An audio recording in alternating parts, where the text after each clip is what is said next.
इसमें आप देखेंगे 51 लोगों की बैंक भर्ती में लगातार भारतीय जनता पार्टी के कुछ नेता और जो वही वर्तमान में अवैध रूप से अध्यक्ष बने बैठे हैं बैंक के, अवैध रूप से अध्यक्ष, उन लोगों ने मुझे आरोपित करने का प्रयास किया कि 51 लोगों की भर्ती गलत तरीके से की गई। मैंने आपको एक जानकारी उपलब्ध कराई है, 1 से लेकर 26 तक जिन लोगों की नियुक्ति की गई वो नियुक्तियां किनके कार्यकाल की है? 2011 से लेकर 2019 तक कौन लोग इनकी सरकार थी और कौन जिला सरकारी बैंक के अध्यक्ष पद पर थे, और 26 नियुक्तियां किस प्रकार की गई। जब मैं बैंक अध्यक्ष बना, अधिकारियों ने मुझे अवगत कराया कि अधिकांश बैंकों में गृह और चौकीदार के पद रिक्त हैं और हमारे कार्यकाल में लगभग 4 नए बैंकों की भी स्थापना हुई, जिसमें एक मेढ़ा बैंक मेरे क्षेत्र का और कवर्धा जिले का तरेगांव जंगल, रवेली और एक और बैंक जिसका मैं प्रेस नोट मैंने प्रेस नोट आपको दे दूंगा। 4 बैंक खोले गए जिसमें किसी प्रकार की कोई कर्मचारी की व्यवस्था का प्रावधान नहीं था। वहां पर भी वृत्त और मतलब जो बैंकों से प्रस्ताव आए वो ये थे कि हमारे पास ना तो वृत्त है और ना ही बैंकों की सुरक्षा के लिए चौकीदार। तो मैंने ये पूछा कि अब तक आप लोग क्या भर्तियां किस प्रकार की होती रही है, जो डेली वेजेस में जो आप लोग चपरासी रखते हैं, पानी पिलाने वाले या चौकीदारी करने वाले। मुझे बताया गया, ये नोटशीट दिखाई गई पुरानी, कि हमारे यहाँ किस प्रकार से नियुक्तियां होती है और हम एक आवेदन मंगा कर देते हैं। मैंने कहा फिर दिक्कत क्या है, आप लोग आवेदन मंगाइए, कर दीजिए। जो काम मुझसे पहले हुआ था वही काम मैंने किया, मैंने कोई नया काम करने का प्रयास नहीं किया। 9 डेज के लिए कलेक्टर दर पर उनको रखा गया, मात्र 89 डेज पर। ठीक है, अब लोगों ने एक घोटाला कहा कि भाई इनके कार्यकाल में 2 लोग लगे, उनको 1 करोड़ रुपए घोटाला हुआ। तो ये तो 2011 से लगे हैं, फिर तो इनका 3 करोड़ हो गया। तो आप 1 करोड़ की वसूली कराइए, हम 3 करोड़ की वसूली कराते हैं। और जो मेरे जो 2020, 21 और 22, 23 के जो संचालक मंडल के प्रस्ताव से जिनको लगाया गया था, उनको उन्होंने बंद करवा दिया 51 लोगों को। मगर इनके कार्यकाल में लगे हुए लोग आज तक काम कर रहे हैं। क्या वो अवैध नहीं है? क्या वो सही है? क्या उनकी प्रक्रिया सही है? क्या उनके पास पंजीयक की अनुमति है? अगर उनके पास भी पंजीयक की अनुमति नहीं है तो फिर किस आधार पर उन 26 लोगों को आज पर्यंत तक काम से नहीं निकाला गया? ये दोहरा मापदंड आखिर क्यों? आखिर उन लोगों को किसका राजनीतिक संरक्षण प्राप्त है? जिसका भी संरक्षण प्राप्त हो, सरकार किसकी मायने नहीं रखता। नियम और कानून सबके लिए बराबर होते हैं। और मैं आपको विश्वास दिलाता हूं कि इस पर अगले विधानसभा में हम इतने प्रश्न लगवाएंगे, इसकी जांच भी करवाएंगे और दूध का दूध, पानी का पानी होगा। यदि ये गलत है वो भी गलत है, ये वसूली योग्य है वो भी वसूली योग्य है। आप बताइए, आप एक आदमी को रोजगार नहीं दे सकते और 51 लोग को आपने काम से हटा दिया, और तब जबकि 26 लोग आप पहले लगा चुके हो काम पर। मेरे समय मैंने विधिवत संचालक मंडल के प्रस्ताव से उनको संचालक मंडल के प्रस्ताव से बैंकों के प्रस्ताव के आधार पर कि भाई प्रस्ताव था कि हमारे यहाँ पानी पिलाने वाले नहीं, हमारे सुरक्षा व्यवस्था नहीं, हमारे बैंक संचालन में दिक्कतों का सामना करना पड़ रहा है। ये बोर्ड में सीओ ने प्रस्ताव रखा तो हम लोगों ने, मैंने, डीआर ने और डीजीएम ने, हम लोगों ने प्राथमिकता के आधार पर बैंक जो आवश्यक है, जो सीओ ने प्रस्ताव रखा उसका हमने समर्थन किया। और इन 26 लोगों के में तो बोर्ड के प्रस्ताव भी नहीं है, ये आपको बताना चाह रहा हूँ। मैंने तो संचालक मंडल को विश्वास में लेकर के इन कामों को हमने किया, जो 26 लोग काम कर रहे हैं उनमें तो बोर्ड के प्रस्ताव भी नहीं है। जो मेरी जानकारी में दी है वो लोग सार्वजनिक रूप से करें, जैसे मैंने सार्वजनिक किया है। और अगर ये वसूली योग्य है तो भी वसूली योग्य है। दूसरा एक काफी आपको और मैं दे रहा हूं, छत्तीसगढ़ न्यायालय, छत्तीसगढ़ राज्य सहकारी अभिकरण बिलासपुर का एक आदेश है। ये आदेश हुआ है मार्च महीने में, आदेश हुआ है 12 मार्च 12/3 को आदेश हुआ है। इस आदेश की, ये आदेश किस चीज का, ये समझने की आवश्यकता है। ये जो आदेश है,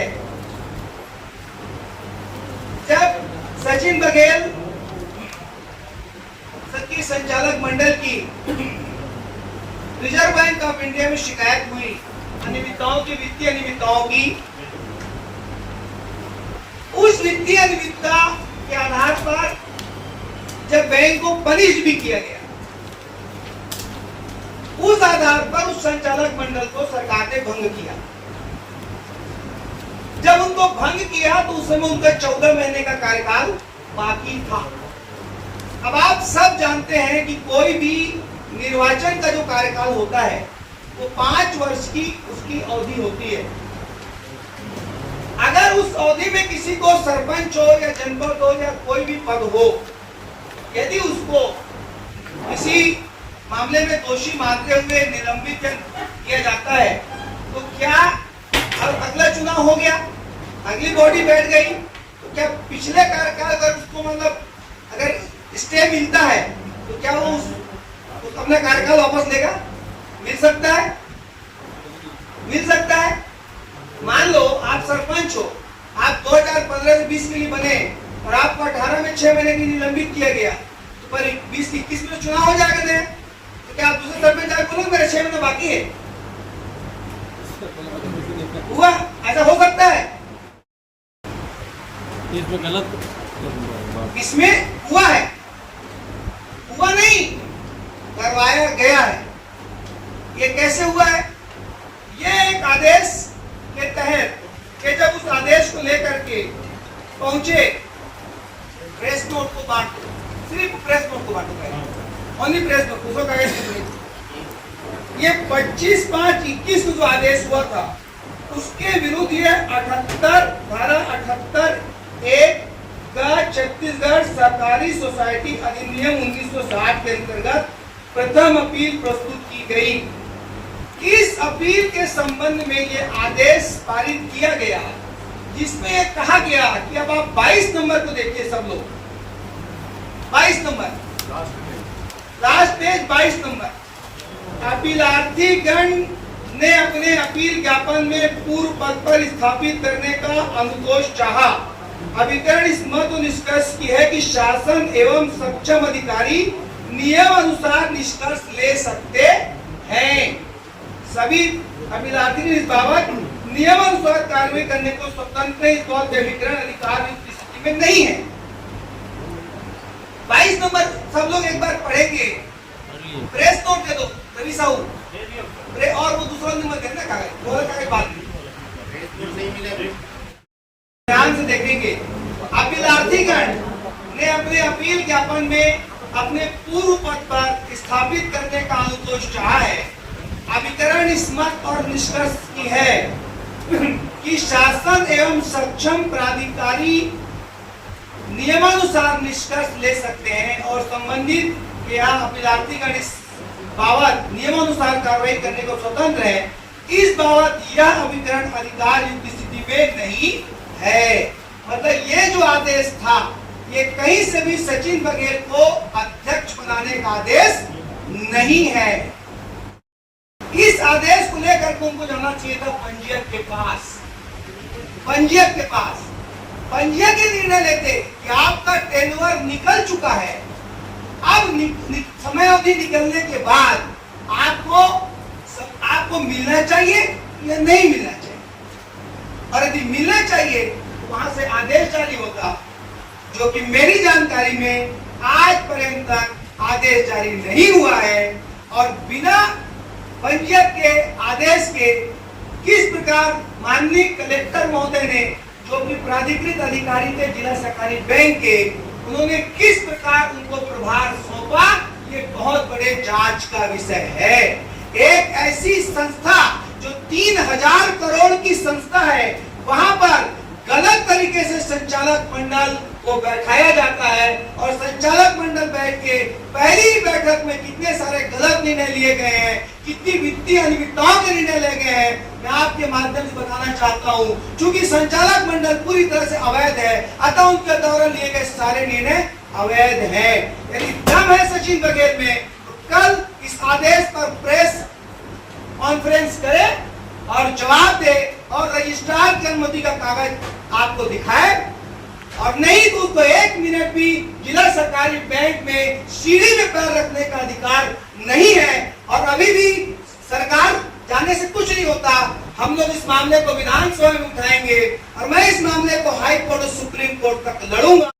तरीके से एक गलत संचालक मंडल, किसानों की संस्था, मजदूरों की संस्था, किसानों की संस्था है वो, जहाँ किसानों की अमानत रहती है, और वहां पर जाकर के गलत तरीके से इस आदेश का हवाला दे करके गलत तरीके से वो बैठ गए।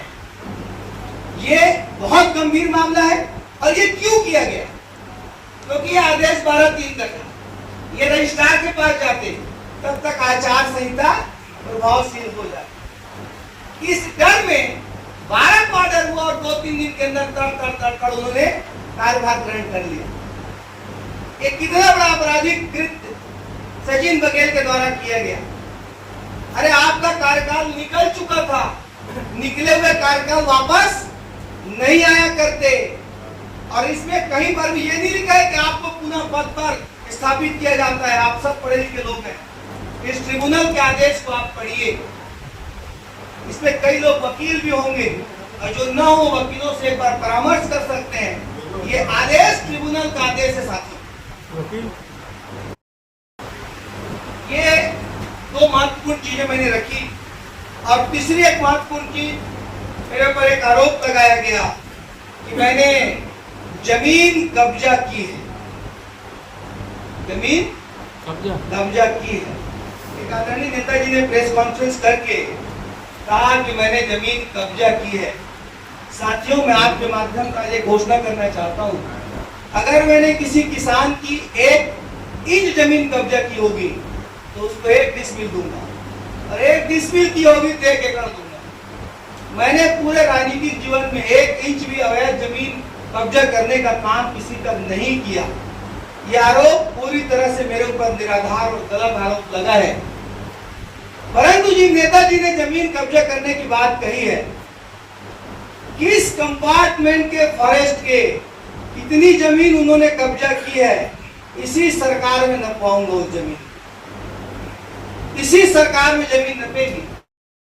कौन से कंपार्टमेंट नंबर में कौन से नेताजी ने कितना कब्जा किया है, जिन्होंने मेरे खिलाफ आरोप लगाया था, वो कंपार्टमेंट नंबर जो बोल रहा हूं ना, वो नेताजी तक संदेश पहुंच जाएगा कि कितनी एकड़ जमीन जंगल की नेताजी ने कब्जा की है, तो उन तक समाचार पहुंच जाएगा। और इसी सरकार में उसकी जांच करवाऊंगा, इसी सरकार में। मेरी तो सब जांच करवा ली। और फिर से इनाम की घोषणा कर रहा हूं, 1 इंच जमीन कब्जा होगा तो 1 डिसमिल दूंगा, और 1 डिसमिल होगा 1 एकड़ दूंगा। सब छवि के साथ राजनीति की है मैंने। किसानों की लड़ाई 15 साल रमन सिंह के खिलाफ भी लड़ता रहा, और जब मैं जिला सहकारी बैंक का चेयरमैन बना तो मैंने किसान सेवा सप्ताह चलाया। जो किसान बैंकों में आते थे, उन किसानों का चाय और पानी के साथ स्वागत किया जाता था। उसका भी बिल प्रस्तुत किया गया कि यहाँ का इतने का बिल, वहां का इतने का बिल। आप लोग ही मेरे से मिलने आते थे, थोड़ा बहुत घोटाले में आप लोग का भी हाथ है, तो वहां आपने भी चाय पिया होगा, समोसा खाया होगा। आप सोचो, हमारे हर 15 अगस्त होता है, 26 जनवरी होता है, हर महीने बैंक की बैठक होती है, सभी उसमें नाश्ते की व्यवस्था होती है। दिवाकर खाया बैंक में बैठकें होती हैं, उसमें चाय नाश्ते की व्यवस्था होती है। आप सोचिए सोचिए, किसानों का बैंक है, किसान वहां आएंगे तो चाय और पानी नहीं पियेंगे। तो अगर किसी ने एक समोसा खा लिया तो आपने तो बिल प्रस्तुत कर दिया। चिकन बिरयानी का अगर चिकन बिरयानी का 2 लाख का बिल होगा, किसी अधिकारी ने खाया होगा। हम आजकल अपने घर बिरयानी खाते हैं, वहां पे बिल बैंकों में बिरयानी हजम नहीं होती। बिरयानी कब बन गई? ये पूरी तरह से झूठा प्रचार है। अब आप मुझे ये बताइए, मुझे अधिकार था बैंक के चेयरमैन को कि मैं यहाँ नांदगांव में 25,000 तक का घर लेके रह सकता था, मैंने नहीं लिया। 1 रुपया मैंने न वहां से मैंने मानने लिया और ना ही मैंने जो घर मिलता था मुझे, मैंने घर भी नहीं दिया। अभी तो पता चलता है कि गाड़ियों के प्रस्ताव हो गए। नहीं, आखिर मैं ये पूछना चाहता हूं, 12 तारीख को ये ट्रिब्यूनल का आदेश हुआ जो आपके पक्ष में भी नहीं था, तो कैसे भागते भागते आप बैठ गए? क्योंकि आपको आचार संहिता का डर था, हम रजिस्ट्रार पास जाएंगे, 2 महीने आचार संहिता लग जाएगी, फिर नहीं बैठ पाएंगे। और रजिस्ट्रार ने आदेश किया, नहीं किया। और माननीय कलेक्टर महोदय ने बिना रजिस्ट्रार महोदय के आदेश के किस प्रकार उनको कार्यभार सौंपा, ये बहुत बड़ी जांच का विषय है। और अगले विधानसभा में सबसे बड़ा मुद्दा होगा कि 3,000 करोड़ के वित्तीय संस्थान में किस गलत तरीके से एक व्यक्ति के द्वारा संचालक मंडल की स्थापना कर ली गई, ये पूरी तरह जांच का विषय होगा। अब आपके प्रश्न। बैंक की अच्छी कंडीशन की 2 गाड़ियों को आपने नीलाम कर दिया और अपने जीत परिचित रिश्तेदारों को दे दिया। बैंक दूसरा आरोप उनका ये है कि कांग्रेस नेता जब आते हैं तो बैंक का पैसा खर्चा करके कार्यक्रम होता है। ठीक, मैं आपको जवाब देता हूँ। दोनों गाड़ियां कंडम हो चुकी थी और कंडम गाड़ी को नीलाम पूरी प्रक्रिया के तहत किया गया, बाकायदा उसका विज्ञापन जारी किया गया और विज्ञापन जारी करके कोटेशन के आधार पर उसको किया गया। सचिन बघेल जी जहां चाहे उसकी जांच करा सकते हैं, उसमें कहीं कोई दिक्कत नहीं है। जो हायर था उसको दिया गया, उसमें वो कोई जरूरी नहीं है कि वो आप भी हो सकते थे, आप हायर होता आपको मिल जाता। पहले सवाल। दूसरा आपने क्या कहा? खड़गे जी जो आए थे उस कार्यक्रम में भी पैसा, खड़गे जी के कार्यक्रम, खड़गे जी उस कार्यक्रम में मुख्य अतिथि नहीं थे। उसके मुख्य अतिथि छत्तीसगढ़ के मुख्यमंत्री श्री भूपेश बघेल जी थे और वो शासकीय कार्यक्रम था। उसमें एक पार्ट हमको दिया गया था, बाकायदा कलेक्टर के द्वारा उसमें लिखित में जिला सहकारी बैंक को अधिकृत किया गया था कि उपरोक्त कार्यक्रम के लिए ये काम आपको करना। तो बोर्ड की बैठक में मैंने अकेला निर्णय नहीं लिया, बोर्ड की बैठक में उसका निर्णय हुआ कि इतना खर्च करना है और उतना खर्च भी नहीं हुआ, उतना भुगतान भी नहीं हुआ। इतना कर सकते हैं पर उतना खर्च नहीं हुआ। ये आपका कहना है। और उसके बाद उन्होंने कहा कि भर्रे गांव की बात, तो भर्रे गांव भी छत्तीसगढ़ के मुख्यमंत्री भूपेश बघेल जी का कार्यक्रम था और छत्तीसगढ़ सरकार की योजनाओं के प्रचार और किसानों के लिए जो छत्तीसगढ़ सरकार काम कर रही है, क्योंकि हमारा बैंक किसानों का बैंक, हमने उस दृष्टिकोण से वहां पर वो किसान सम्मेलन के कार्यक्रम को जिला सहकारी बैंक ने कराया। आपका कहना है सचिन गिरफ्तार करवा दो। अगर मैं पुलिस रिकॉर्ड, मेरे खिलाफ एफआईआर कौन सी धारा में बताइए, मेरे खिलाफ एफआईआर कहाँ है बताइए ना भाई, कौन सी धारा में अपराध कायम हुआ है मेरे खिलाफ, अपराध क्रमांक क्या है, मैं किस मामले में दोषी मुझे बताइए। एफआईआर होती, कोई मेरे खिलाफ मामला दर्ज हुआ होता तो मैं दोषी होता ना। आपका कहना है कि विधानसभा में फिर से सवाल उठाएंगे अवसर, जिस समय भावना वोरा ने विधानसभा में प्रतिनियुक्ति की सवाल उठाया था उस समय आप लोगों ने जवाब प्रस्तुत क्यों नहीं किया? एकदम सही जवाब है, एकदम सही सवाल है आपका। भावना वोरा जी ने 25 तारीख को सेशन के आखिरी दिन आखिरी मिनट में सवाल उठा, आखिरी दिन आखिरी मिनट में सवाल हुआ, तत्काल जांच की घोषणा हो गई। मैं चाहता हूँ बहुत अच्छा कि उन्होंने जांच करवा दी, कोई गलत नहीं करवाई।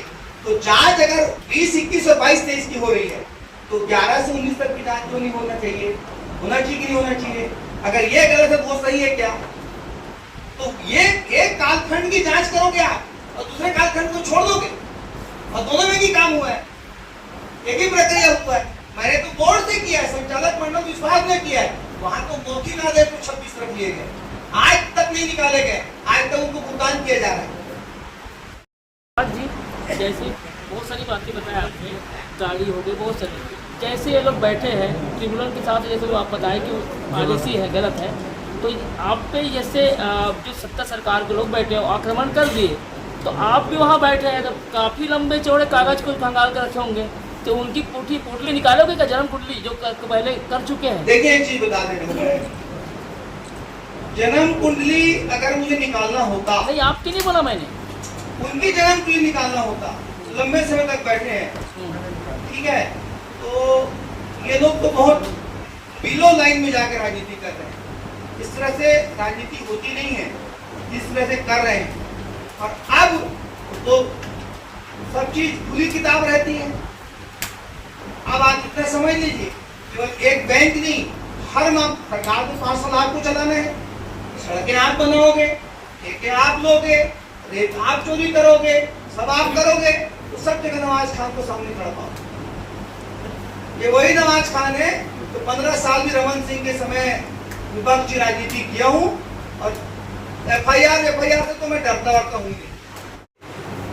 मैं ये सोचता हूँ राजनीति में इतनी सुचिता होना चाहिए कि हम एक दूसरे की कबर खोदने काम ना करें, ठीक है, इतना होना चाहिए हमारे में। परंतु जब आपके ऊपर हमला हो तो जवाब देना वाजिब, जब आपके ऊपर अनर्गल आरोप लगे तो जवाब देना वाजिब, जब आपके ऊपर झूठे आरोप लगे, जमीन कब्जे के आरोप लगे, फर्जी भर्ती के आरोप लगे, तो जवाब देना वाजिब। आप जिन 51 लोगों को, इसको आप नोट करिए, जिन 51 लोगों को आपने ये कहा ये बिना पंजीयक की अनुमति के काम पर रखा गया, तो भाई साहब बिना पंजीयक की अनुमति के तो आप भी बैठ गए, आपके पास कहाँ पंजीयक की अनुमति है? तो अगर वो अवैध थे, वो 26 भी अवैध है, और ये जो आपने किया अभी बैठने का काम, ये भी अवैध है। आपके यहाँ कैसे नियुक्तियां होती है? हमने पुरानी फाइलें देखी, बोले भाई 89 डेज की नियुक्तियां हैं, तो हम लोग ऐसे कर लेते हैं। लेकिन भाई जब आप बोल रहे हो कि नहीं है लोग वैसे कर लो, पर उसमें बोर्ड को विश्वास मिल लो। मैंने तो बोर्ड को भी विश्वास मिले। वो एक बैंक में बोर्ड ऑफ डायरेक्टर, संचालक मंडल एक बड़ी चीज होती है। मैंने बोर्ड ऑफ डायरेक्टर को विश्वास में लेके किया, उन्होंने केवल मौखिक आदेश में सब करा दिया। कोई जांच होती है, उनकी जांच होती है, ये नहीं कि पुराना जो है उसकी भी जांच करो, जो जांच हो रही है वो जांच हो रही है, आपको जांच करवा सकते हैं, हाँ करवाएंगे ना, बिल्कुल वो भी होना चाहिए, और वो भी होना चाहिए। हम वही तो बोल रहे हैं, अभी जो जांच हो रही है उसको रोकने नहीं बोल रहे हैं। प्रकरण चल रहा है, उसी प्रकरण के बारे में सुनवाई होगी, ऐसा नहीं कि कोई आगे बोलेगा पुराना प्रकरण गलत हुआ है, अच्छा सुनवाई कर दो, नहीं होगी, नहीं होगी, क्यों नहीं होगी? उसके लिए अलग कैबिनेट लगाना पड़ता है, कैबिनेट जांच के लिए नहीं होता। अरे आज समझ लो, सुनवाई के लिए अलग से कैबिनेट जांच के लिए नहीं होता, और कैबिनेट कोर्ट में लगता है, आवेदन के लिए, जांच के लिए आवेदन लगता है। भाई कोर्ट क्यों जाऊंगा मैं अभी? अभी तो मैं आपके पास बात कर रहा हूँ, कोर्ट की बात। अरे तो इसमें थोड़ी जाऊंगा जी, इसमें जाऊंगा ना। पता तो कर ले, अरे एक टेलीफोन तो लगा सकते हो, भैया हाँ लो